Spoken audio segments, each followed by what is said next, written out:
Okay, so we're going to wrap things up here. Last lecture, we were talking about health problems and environmental problems associated with pesticides and chemical use and all those issues. Here, we also start talking about management, careful management strategies to reduce pests. So crop rotation, again, you move your crops around, you change crops so pests don't accumulate and build up in the soil or in that particular environment. Habitat diversification and polyculture can work hand in hand. If you're doing a variety of crops within the same field, you're actually decreasing the resources available for any given particular pest. So instead of 100 acres of corn, that corn borers can get all of it. If you give 50 acres of corn, 50 of beans, now you got half and half. So the corn borer population is going to only be half of what it could be if you had 50 acres versus 100. It does require more energy, though, and more investment of time to plant two crops, other issues to deal with there. So again, that polyculture, mixing of crops together. There's some really cool stuff when we talk about orchards, where you actually mix the trees. So you don't do all apples, you do apples and peaches and pears and plums and all that. And it works together to help decrease potential pests. And then lastly, the biological controls. Are there ways for us to increase natural biological controls on the different pests we're trying to get rid of or minimize? Realistically, we're never going to get rid of them completely, but can we minimize them and minimize the damage? So this big picture strategy is known as integrated pest management, or you'll see it, an acronym IPM, integrated pest management system.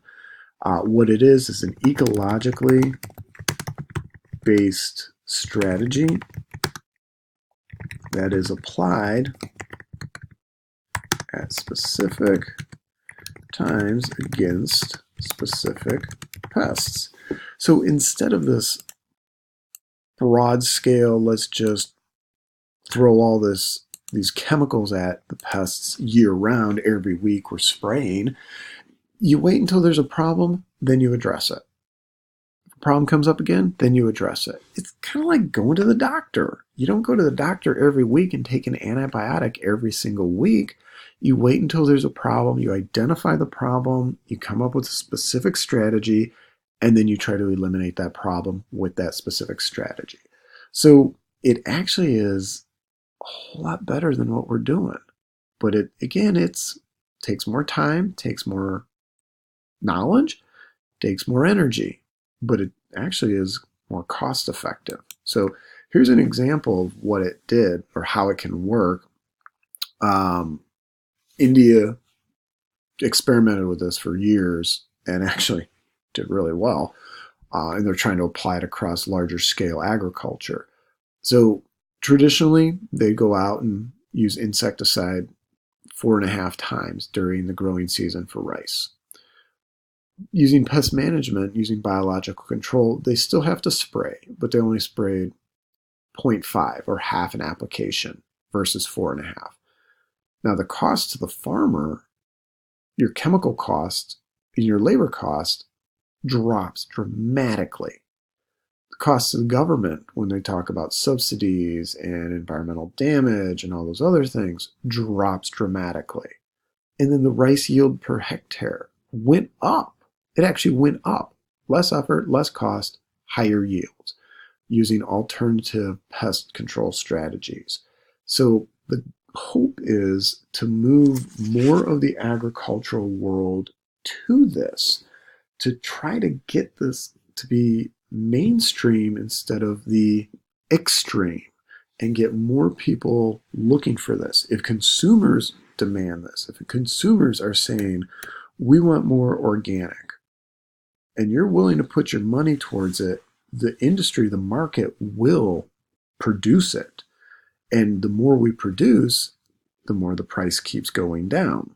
It's a matter of changing the momentum of the agricultural industry to something that is more sustainable, that is more environmentally friendly, and healthier for the consumer. So I encourage you guys, when you're buying produce, food, whether it's meat, dairy, vegetables, etc.